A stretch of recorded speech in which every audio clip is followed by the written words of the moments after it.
Hello, good evening everybody. कैसे हैं सभी? अच्छा, तो कल हमने हुमायूं के बारे में पढ़ा था।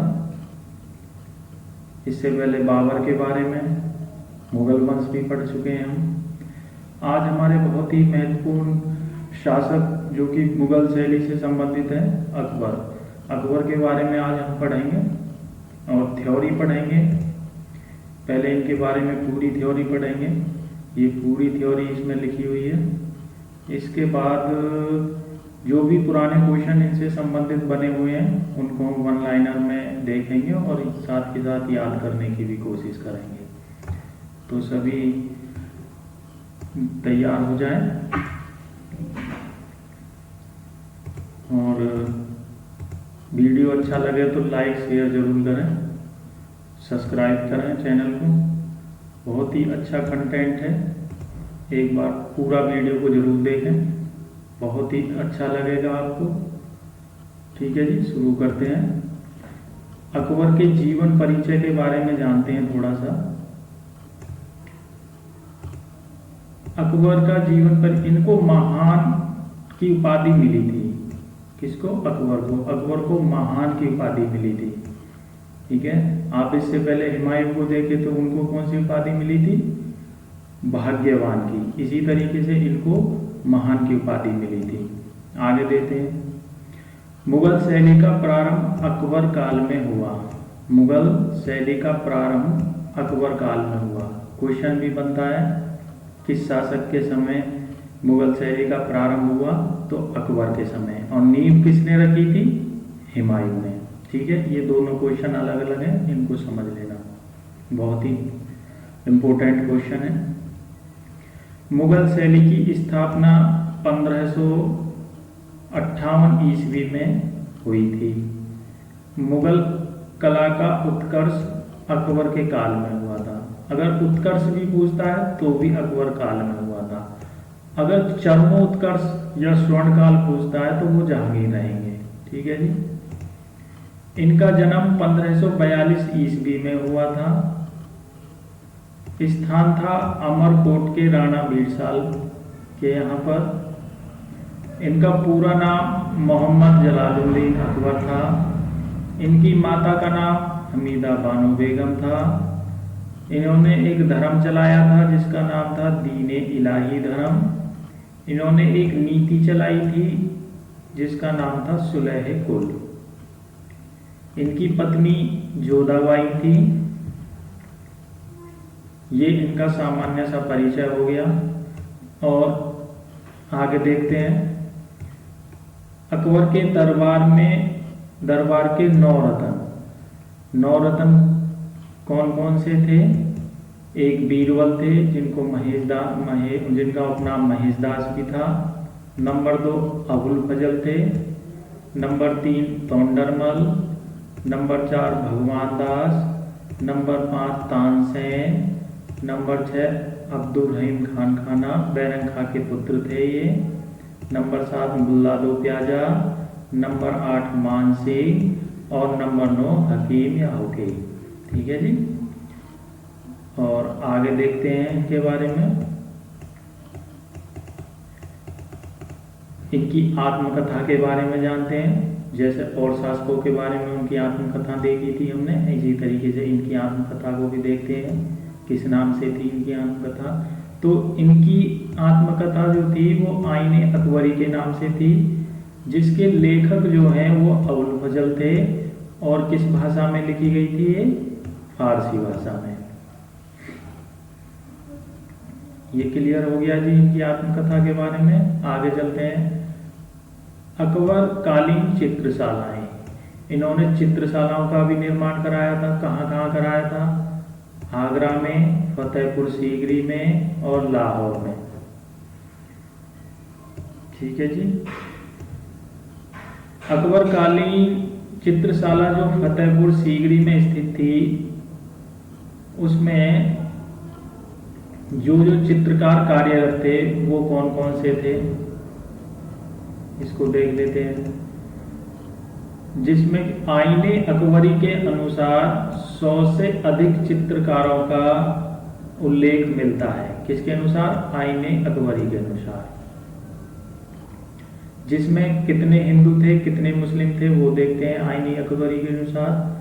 आईने अकबरी के अनुसार हिंदू कलाकारों की संख्या कुल 13 थी, मुस्लिम कलाकारों की संख्या कुल 4 थी। ठीक है जी।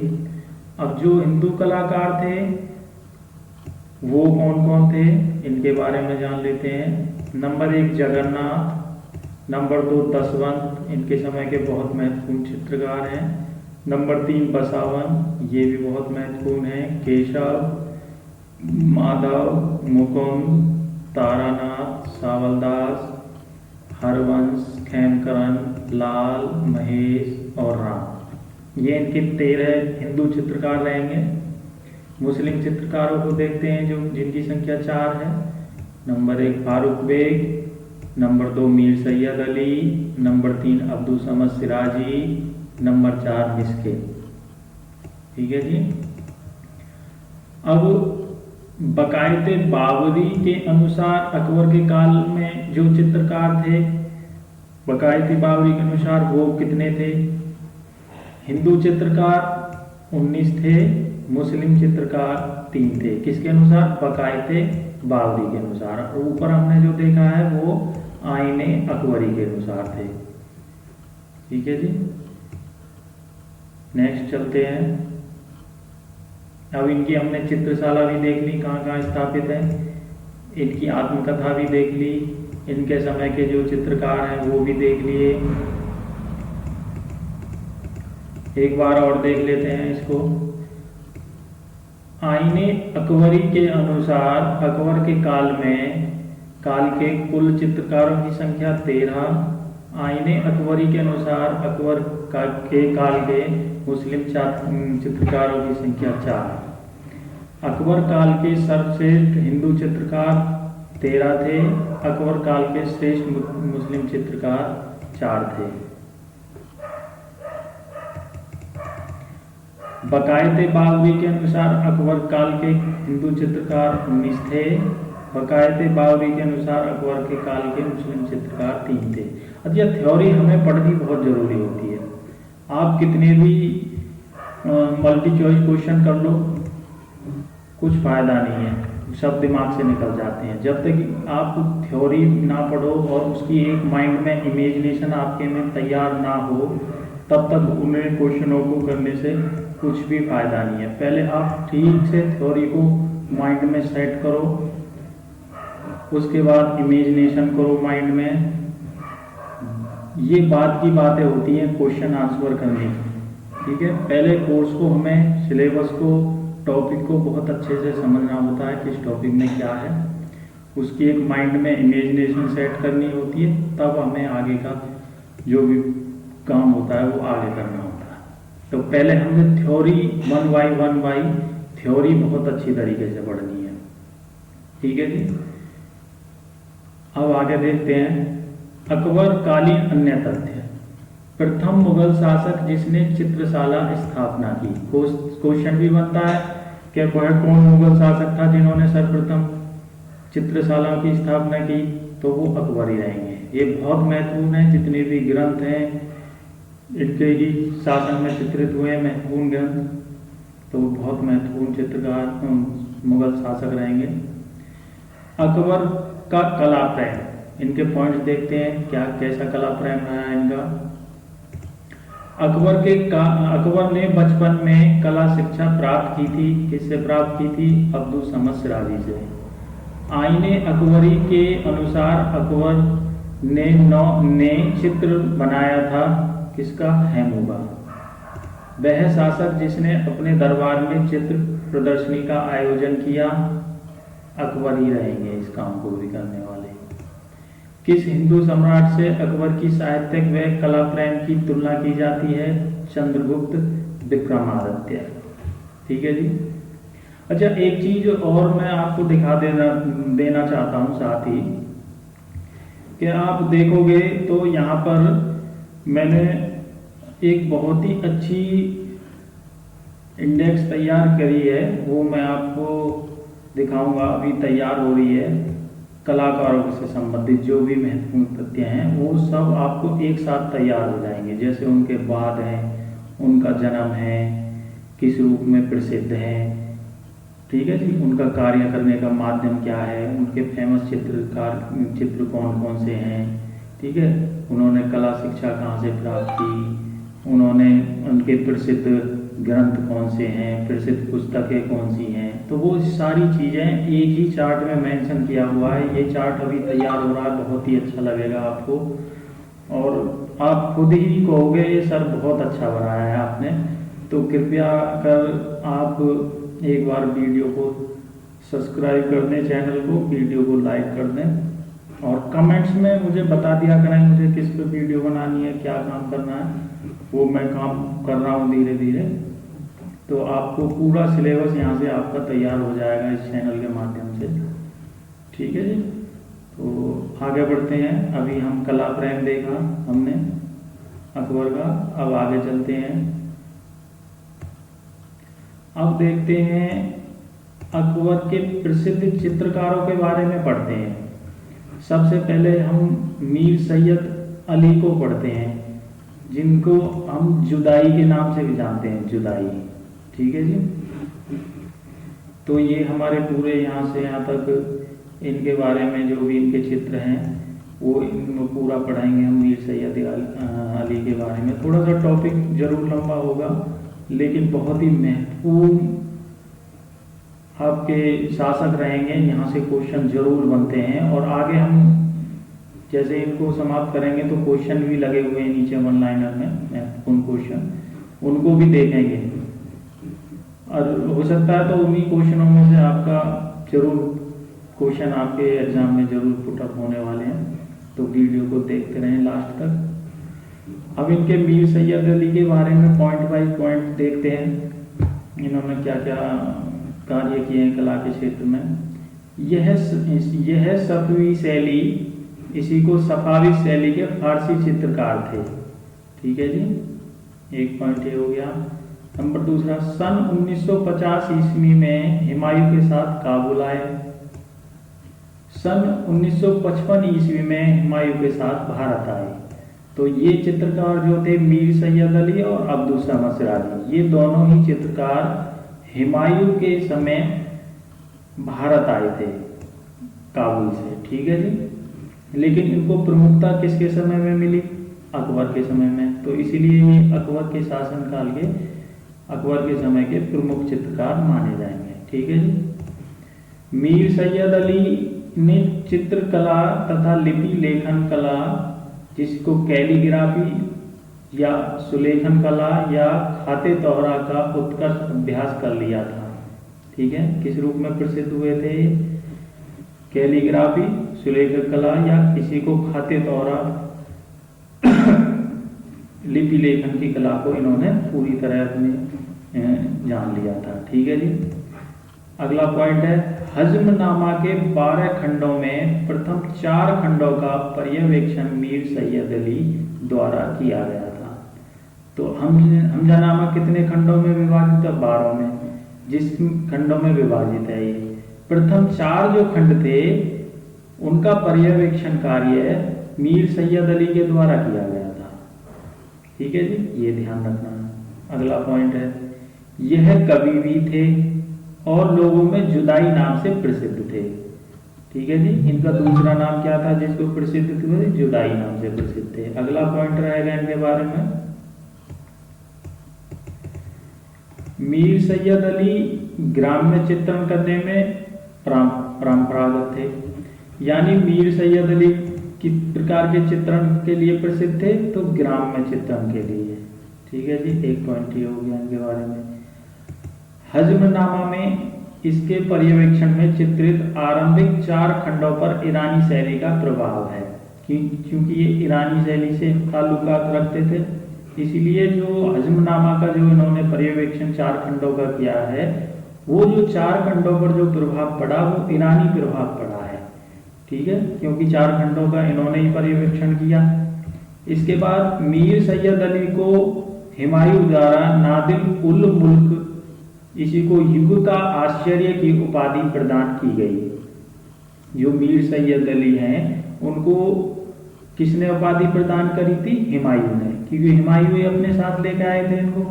और किस नाम की उपाधि प्रदान करी थी? तो नादिर उल मुल्क। इसी को कहते हैं युग का आश्चर्य, वंडर ऑफ द एज। ठीक है जी। किसको प्रदान हुई है ये उपाधि? मीर सैयद अली को। ये पॉइंट बहुत महत्वपूर्ण आएगा इसका। इनके द्वारा कुछ चित्र भी बनाए गए हैं। कौन कौन से चित्र इनके महत्वपूर्ण हैं?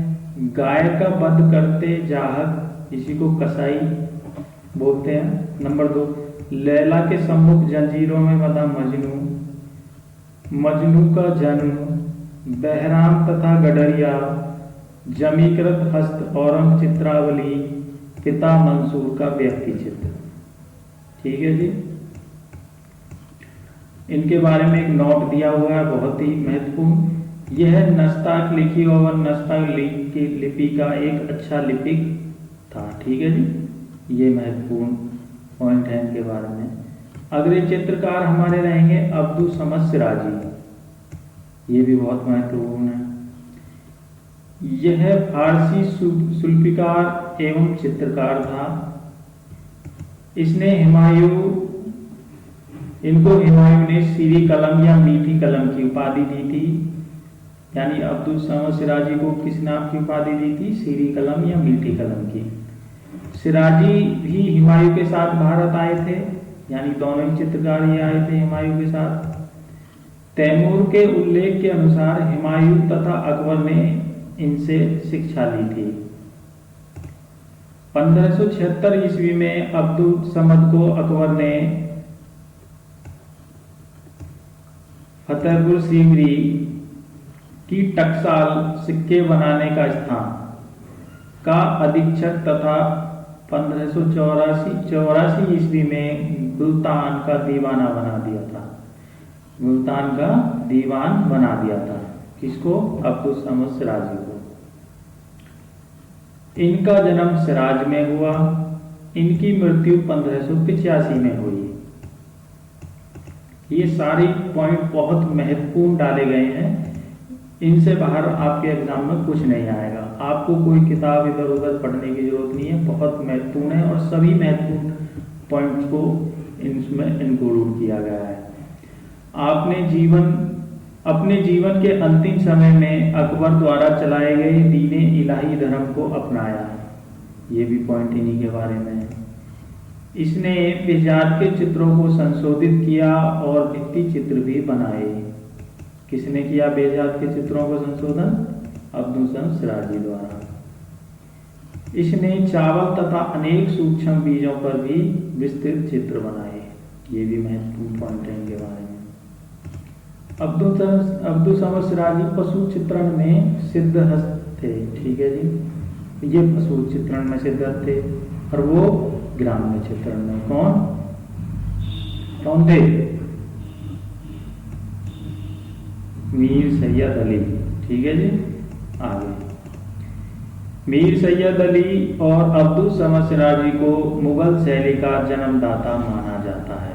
ये बहुत महत्वपूर्ण पॉइंट है कि निम्न में से किन चित्रकारों को मुगल शैली का जन्मदाता माना जाता है। तो कौन कौन रहेंगे? मीर सैयद अली और अब्दुल समद सिराजी। नोट देखते हैं इनके बारे में। मुगल शैली की स्थापना अकबर काल में हुई। मुगल शैली की स्थापना अकबर काल में हज़्मनामा पर सर्वाधिक चित्रण अब्दुल सिराजी की देखरेख में हुआ। तो मुगल शैली की स्थापना अकबर काल में हुई और हज़्मनामा पर सर्वाधिक चित्रण अब्दुल समद सिराजी की देखरेख में हुआ। ठीक है जी। ये पॉइंट ध्यान रखेंगे। अब बहुत ही महत्वपूर्ण चित्रकार आते हैं दसवंत और इधर रहेंगे बसावंत। साथ ही साथ इनको हम देखते चलते हैं कि इनमें क्या खासियत है। मैंने इसीलिए इनको आसपास ही लिखा है जिससे कि इनके पॉइंट क्लियर होते थे। इनमें क्या चीज़ थी, इनमें क्या चीज़ नहीं थी। इस तरीके से एनालाइज कर लेंगे आप, माइंड में सेट हो जाएंगी चीज़ें आप। दसवंत इनके बारे में जानते हैं। यह कहर जाति के थे। रजमनामा, जिसको हम क्वेश्चन बहुत आता है, रजमनामा महाभारत का फारसी अनुवाद।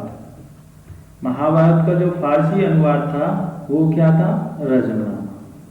ये क्वेश्चन बहुत पूछा जाता है, बहुत फेमस क्वेश्चन है कि 21 चित्रों पर दशवंत का नाम मिलता है, जिसका रचना काल 1584 ईस्वी का है। ठीक है जी, इसका एक पॉइंट ये महत्वपूर्ण हो गया। दूसरा, दशवंत अब्दुल समद सिराजी का शिष्य थे। अगला पॉइंट, दशवंत ने भारतीय देवी देवताओं का चित्रण किया। ये बहुत महत्वपूर्ण पॉइंट रहेगा दशवंत के बारे में। दशवंत ने भारतीय देवी देवताओं का चित्रण किया। ये क्वेश्चन 2021 में पूछा भी जा चुका है। 1584 ईस्वी में दशवंत पागल हो गए और उसने स्वयं को कटार मारकर आत्महत्या कर ली थी। अगला पॉइंट है, आईने अकबरी के अनुसार दशवंत को इस युग का प्रथम विशेषज्ञ चित्रकार माना जाता है। ये भी महत्वपूर्ण पॉइंट है। इसे मुगल चित्रकला के इतिहास में मील का पत्थर कहा गया। ठीक है जी। दशवंत के साथ करने वाले कुछ चित्रकार अन्य भी थे। कौन कौन थे? जैसे मिस्किनों ने इनके साथ काम कराया, श्रवण थे, केशव थे। ठीक है, इनका आप स्क्रीनशॉट ले लिया करो और एक काम जरूर करा करो, आप इन पॉइंटों को साथ के साथ कॉपी में भी लिख लिया करो। जब आप खुद से मेहनत करोगे, इनको लिखोगे तो आपको याद हो जाएंगे, लिखने से भी याद हो जाएंगे आपको। अच्छा, बहुत से बच्चे बोलते हैं सर नोट्स आप खुद नोट करो खोज के चीज़ों को, आप रिसर्चेबल बनो, इनको खुद लिखो, कहीं का लिख कर देखो, फिर इनको पढ़ोगे तो ये खुद ही आपको याद हो जाएंगे।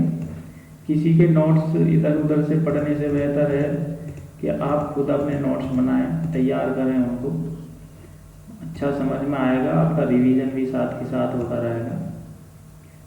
अब अगला पॉइंट इनके बारे में देखते हैं हम। अगला देखते हैं बसावन। बसावन भी अकबर के समय महत्वपूर्ण चित्रकार थे। इनका विषय क्या था? बसावन का व्यंग्य चित्रकार। इनको किस रूप में जाना जाता है? व्यंग्य चित्रकार के रूप में जाना जाता है बसावन। अकबर के सर्वाधिक प्रिय चित्रकार थे बसावन। ये पॉइंट है। अकबर के सब निम्न में से कौन अकबर के सर्वाधिक प्रिय चित्रकार रहे हैं? तो कौन थे? बसावन, जिनको व्यंग्य चित्रकार के रूप में जाना जाता है। पहले क्वेश्चन तो यहीं से बन जाता है, टॉप लाइन से ही। थोड़ा अंदर जाएंगे तो फिर अंदर की बातें मिलेंगी। अगला पॉइंट है, बसावन ने मुगल शैली में बहुत से ग्रंथों की रचना की। अगला पॉइंट, इसने रज़्मनामा, वाहरस्ताने, दरबारनामा, अकबरनामा आदि ग्रंथों की चित्रण किया। अब देखो, इनमें और इनमें आप तुलना करोगे तो इन्होंने तो ग्रंथों का बहुत चित्रण किया है, इन्होंने भारतीय देव देवताओं का चित्रण किया है, तो इनके में तो यही चित्रण इनमें प्रमुख हो गया। ठीक है जी, और इन्होंने ग्रंथों का चित्रण करा है। अगला देखते हैं, राय कृष्ण दास के अनुसार वह पृष्ठिका बनाने, आकृतियों के आलेखन बनाने, व बटे हुए रंग लगाने, सभी बनाने तथा चित्रकारी के कई अंगों में सर्वोत्तम थे। जो राय कृष्ण दास जी रहे हैं, उन्होंने बसावन के बारे में कहा है ये सारी बातें। ठीक है जी, इनको आप याद रखेंगे। अगला है पॉइंट, इसके चित्रों में यूरोपियन प्रभाव सबसे ज्यादा आया। किनके चित्रों में? बसावन के चित्रों में। बसावन का पुत्र मनोहर था, पूछा भी जाता है मनोहर किसके पुत्र थे? बसावन के। ठीक है जी, जो जहांगीर के काल में प्रसिद्ध चित्रकार थे। तो मनोहर किसके काल में के चित्रकार थे? जहांगीर के। फिर पुत्र किसके थे? बसावन के। ठीक है जी। अकबर काल में स्थिर जीवन या स्टिल लाइफ का प्रयोग बसावन द्वारा किया गया। ठीक है जी, अकबर काल में स्थिर जीवन या स्टिल लाइफ का प्रयोग बसावन करते थे। इनके महत्वपूर्ण कुछ चित्र हैं। पुल पार करते हुए हाथी, इनका प्रथम विकर्ण चित्र है। ठीक है जी, पूछा भी जाता है मुगल शैली का प्रथम विकर्ण चित्र कौन सा है? पुल पार करते हुए। किसने चित्रित किया? बसावन द्वारा चित्रित किया गया। इस विशेषताएं भी कुछ रही हैं, इनकी विशेषताएं जान लेते हैं। नंबर 1, पाश्चात्य तकनीकी जिसको अग्र संक्षेपण में बहुत निपुण थे। नंबर 2 पॉइंट है, विकर्ण चित्र बनाने में वह अग्रणी थे। इसने प्रथम विकर्ण चित्र अकबरनामा में पुल पार करते हुए हाथी को बनाया। तो पुल पार करते हुए हाथी किस में है? अकबरनामा में। ठीक है जी, ये भी ध्यान रखना। अगला पॉइंट है, इसने छाया प्रकाश का भी प्रयोग किया। किसने किया छाया प्रकाश का प्रयोग? बसावन द्वारा। इसको आपको ध्यान रखना है। थोड़ा सा समय दिया करो, वीडियो थोड़ी सी लंबी होती है, थोड़ा सा पढ़ा करो, चीजों को समझा करो। थ्योरी जरूर पढ़ा करो। आप YouTube पे देख रहे हो, कहीं भी देख रहे हो, पहले थ्योरी को पढ़ो, ठीक से चीजों को जानो, समझो, तभी आपके दिमाग में सेट होंगी सारी चीजें। फिर तो आप जब भी कोई क्वेश्चन आपके सामने आएगा, इमेजिनेशन करोगे, अच्छा वही चीज वहां लिखी थी, तुरंत आप उसको पकड़ लोगे। जब थ्योरी नहीं पढ़ोगे तो क्या फायदा रहेगा? थ्योरी बहुत महत्वपूर्ण है। थ्योरी को बहुत अच्छे से रिवाइज करो, जितना हो सके ज्यादा समय हमें थ्योरी को रिवीजन को देना है। ठीक है, फिर देखना है प्रीवियस क्वेश्चनों को, कैसे कहाँ से एग्जामिनर कहाँ से क्वेश्चन पूछ रहा है, क्या महत्वपूर्ण चीज है, उसके बराबर की आसपास की चीजों को देखो। आज ये अब की बार ये क्वेश्चन पूछ सकता है, तो हो सकता है कल इससे ही संबंधित ये वाला क्वेश्चन पूछ सके। इन चीजों को देखा करो आप, ठीक है, तभी क्लियर चीजें होंगी। एक साथ सब चीजों को मत इकट्ठा करो, फिर समझ में नहीं आएगी, आपको माइंड सेट नहीं कर पाएगा। तो धीरे धीरे सब चीजों को इकट्ठा करो और फिर उनको पढ़ना शुरू करो। ये सारी चीजें नोट करते रहो साथ के साथ कॉपी में। डेली आपको वीडियो मिल रही है, ठीक है जी। और इनकी पीडीएफ भी आपको एक साथ सबकी मिल जाएंगी। अभी मैं पीडीएफ किसी की कुछ भेज दूँ आपको, आज की भेज दूँ, फिर कल भेज दूँ, वो इधर उधर हो जाएंगी सारी। पूरी मुगल शैली की आपको पूरी की पूरी पीडीएफ मिल जाएगी। ठीक है जी, आगे चलते हैं। अगले चित्रकार रहेंगे मिस्किन। ये भी अकबर के काल के चित्रकार हैं। इनकी उपलब्धि क्या रही है? ये अकबर कालीन पक्षी चित्रकार थे। ये अकबर कालीन पक्षी चित्रकार रहे हैं। ठीक है जी, यह अकबर कालीन सर्वश्रेष्ठ पक्षी चित्रकार थे। नंबर 2 पॉइंट, विकर्ण चित्र बनाने में यह बसावन की तरह प्रवीण थे। इसने अकबरनामा में दूसरा विकर्ण चित्र तोप खींचते हुए बैल बनाया। ठीक है जी, इनका कौन सा चित्र है? ठीक है जी, ये ध्यान रखना है। किसके समय में कार्य किया, इन किस चीज में सिद्धहस्त थे, ये पॉइंट आप कुछ पॉइंट होते हैं जो यहाँ से आप नोट कर लिया करो। प्रमुख चित्र इनके धोखेबाज पत्नी। नंबर 2, तोप खींचते हुए बैल, गिरी गोवर्धन हरिवंश पुराण। अच्छा, एक बात है, आगे हमारे रहेंगे चित्रकार अकबर कालीन। कुछ अन्य चित्रकार भी हैं। ऊपर तो बहुत महत्वपूर्ण चित्रकार हो गए आपके मिस्किन, दसवंत, बसावन, अब्दुल हसन सिराजी, ठीक है, मीर सैयद अली। कुछ अन्य चित्रकार भी हैं, इनके नाम, इनकी उपलब्धि, इनको भी हमें देखना है। पॉइंट वाइज पॉइंट देखेंगे। फारूक बेग, ये व्यक्ति चित्रकार थे। पॉइंट देखते हैं। 1580 ईस्वी में यह काबुल से भारत आए थे।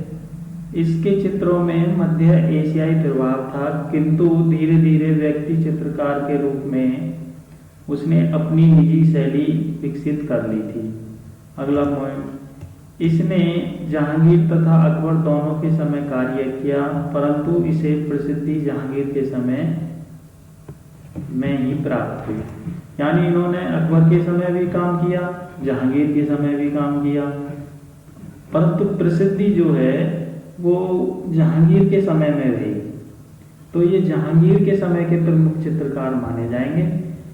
लिखा इसलिए है यहाँ पर अकबर के समय में क्योंकि इन्होंने अकबर के समय भी कार्य किया था। अगर विकल्प में मान लीजिए अकबर और जहांगीर दिए हुए हैं तो ये जहांगीर के सही हो जाएंगे, अगर जहांगीर नहीं दिए हुए हैं तो फिर ये अकबर के सही हो जाएंगे, इसलिए यहाँ पर लिखे गए हैं चित्रकार। तो इस चीज को आपको ध्यान रखना है। अगला पॉइंट रहेगा, जहांगीर के समय में फारूक बेग दक्षिणी शैली के संपर्क में आए, यहीं से इसने समूह चित्रण प्रारंभ किया। इनके प्रमुख चित्र हैं आदिल शाह की छवि, जहांगीर काल का चित्र है ये, ठीक है। आदिल शाह की छवि जहांगीर काल का चित्र है ये। अगला चित्रकार देखते हैं आगे, केशव। केशव के बारे में देखते हैं क्या खास है। केशव सर्वश्रेष्ठ गुजराती चित्रकार थे। अगला पॉइंट, ये क्वेश्चन पूछा भी जाता है, अकबर के समय के गुजराती चित्रकार कौन थे? केशव।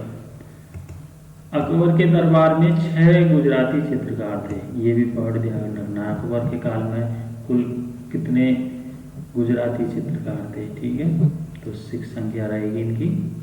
अगला पॉइंट, ईसाई पदारियों द्वारा चित्रित बाइबल के मैरी तथा क्राइस्ट वाले चित्र जो अकबर को भेंट किए गए थे, उनकी अनुकृति केशव ने बनाई थी।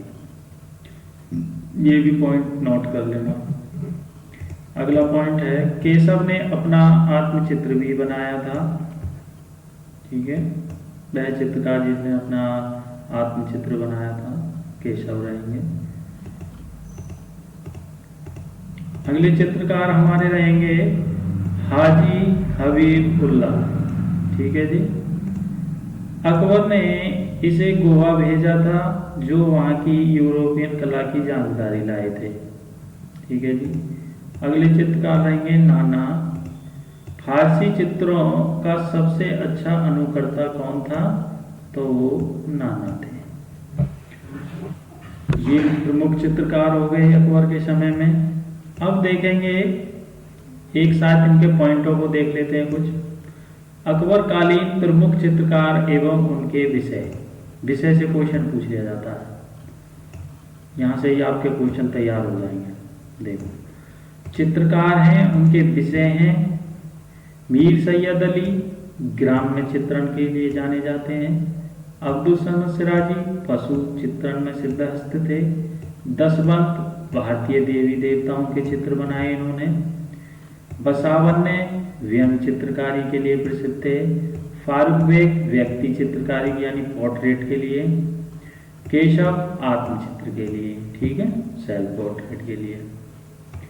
आगे चलते हैं।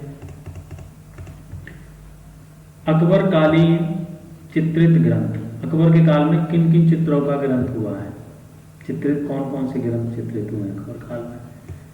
वैसे तो सारे ग्रंथ इनके ही काल में हुए हैं चित्रित, तो इनके भी देख लेते हैं। अकबर कालीन चित्रों को निम्नलिखित भागों में बांटा गया। कौन कौन से भागों में बांटा गया? एक तो भारतीय कथा, दूसरा भारतीय कथाओं चित्र, तीसरा ऐतिहासिक कथाओं के चित्र। 3 भागों में बांटा गया है इनको।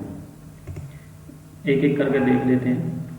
भारतीय कथाओं के चित्रों में हजमनामा, खमसा निजामी, तूतीनामा, दीवाने हाफिज। भारतीय कथाओं के चित्र में रजमनामा जो कि महाभारत का फारसी अनुवाद है, रामायण, अनवर-ए-सुहेली जो कि पंचतंत्र का अनुवाद रहेगा। ऐतिहासिक कथाओं के चित्रों में देखते हैं शाहनामा जिसका विषय था ईरान के राजाओं का इतिहास, तैमूरनामा तैमूर वंश का इतिहास, बाबरनामा, अकबरनामा, और अगला था हमारा जीव-उत-तवारीख जिसमें मंगोलों का इतिहास मिलता है। तो इसको आप बना लेना, ये बहुत महत्वपूर्ण पॉइंट है, ठीक है जी। क्वेश्चन बेसिक से अगर बनते हैं तो यहीं से बन जाते हैं। ठीक है, तो आगे चलते हैं और देखते हैं। आपको देखोगे ना, आपको बहुत अच्छी अच्छी चीजें मिलेंगी, सब कुछ बना बनाया मिलेगा आपको। आप देखना, ऐसे पॉइंट ऐसी बना दूंगा जो एक बार आप देख लोगे वो सारी चीजें आपकी तैयार हो जाएंगी। अब देखते हैं हम हजमनामा को देखते हैं, जो इनके समय में ग्रंथ चित्रित हुआ था, जो कि अभारतीय कथाओं में। अब एक एक ग्रंथ को देखते रहेंगे, उनकी डिटेल देखेंगे हम एक एक ग्रंथ। जैसे सबसे पहले अभारतीय कथाओं में हजमनामा, हजमनामा को यहाँ पर पूरी डिटेल लिखी हुई है। हजमनामा को देखते हैं। हजमनामा एक तो ये अभारतीय कथा चित्रित ग्रंथ है। दूसरा कहानी, जो इसमें कहानी वर्णित है वो अमीर हमजा मोहम्मद साहब के चाचा की कहानी को वर्णित किया गया है इसमें। किसमें? हजमनामा में। हजमनामा फारसी अनुवाद अमीर हमजा था। हजमनामा का फारसी अनुवाद जो था वो अमीर हमजा था। हमजानामा फारसी अनुवाद किसने किया था? अताउल्लाह काजवीनी द्वारा किया था। यहाँ से महत्वपूर्ण क्वेश्चन बन जाएगा, किसके द्वारा इसका हजमनामा का फारसी अनुवाद किया गया? अताउल्लाह काजवीनी। इसमें कुल कहानियां जो थी वो 360 थी। कुल चित्र जो थे 2400 थे। इसका जो माध्यम है वो सूती कपड़ा है। ठीक है, ये क्वेश्चन भी पूछा गया है आपकी बार। माप 68 गुना 52 सेंटीमीटर। इसी की दूसरी माप है 27 गुना 20 इंच। ये सेंटीमीटर में है, ये इंच में है।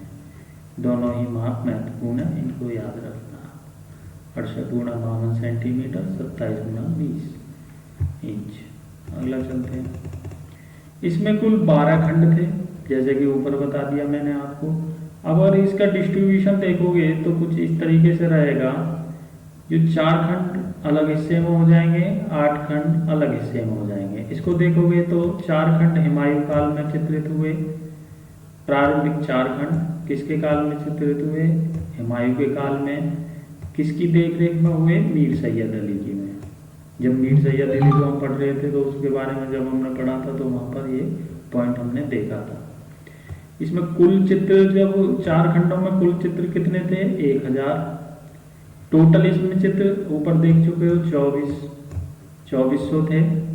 खंड 12 थे, जिसमें कि पहला खंड में हुमायूं के समय चित्रित हुए, जिसमें प्रारंभ 4 खंड थे। देख रेख मीर सैयद अली। कुल चित्र 1000। अकबर के काल में सर्वाधिक खंड चित्रित हुए।